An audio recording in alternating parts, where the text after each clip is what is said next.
హరి మాత్రం ఆ పట్టుదలను అస్సలు వదల్లేదు. అలలను గుర్తు చేసుకున్నాడు.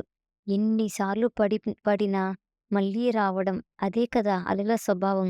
నేను కూడా ఎవరు ఎన్ని అన్నా నా పట్టుదలని వదలకుండా ఈ పడవలను తయారు చేయడం కొనసాగిచ్చాలి అనుకున్నాడు. నాలుగో పడవను ఇంకా బలంగా, ఇంకా జాగ్రత్తగా తయారు చేశాడు హరి. అదే రోజు రాత్రి సముద్రంలో ఒక తుఫాను వచ్చింది. ఒక కుటుంబం ఆ సముద్రంలో చిక్కుకుంది.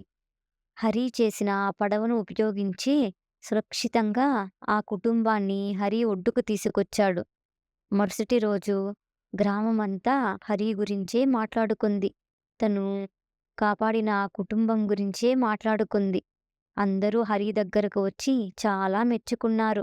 హరి తయారు చేసిన పడవలను కూడా కొనడం ప్రారంభించారు. హరి ముందులా ఒక పడవతో చేపల వ్యాపారం చేస్తూ, ఇంకొక పక్క పడవలను కూడా తయారు చేస్తూ 2 చేతులా సంపాదించడం మొదలుపెట్టాడు.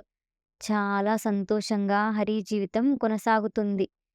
అదే నమ్మకంతో, అదే పట్టుదలతో హరి జీవితంలో ఇంకా పైకి ఎదుగుతూ 2 చేతులా సంపాదిస్తూ ముందుకు సాగాడు.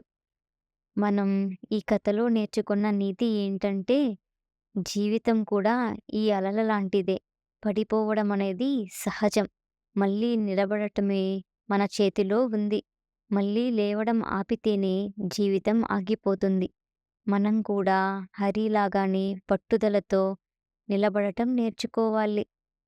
అంతే ఫ్రెండ్స్. మరొక చక్కని కథతో మళ్ళీ కలుద్దాం. మరిన్ని ఇలాంటి కథల కోసం మన ఛానల్ సబ్స్క్రైబ్ చేసుకొని సపోర్ట్ చేయండి.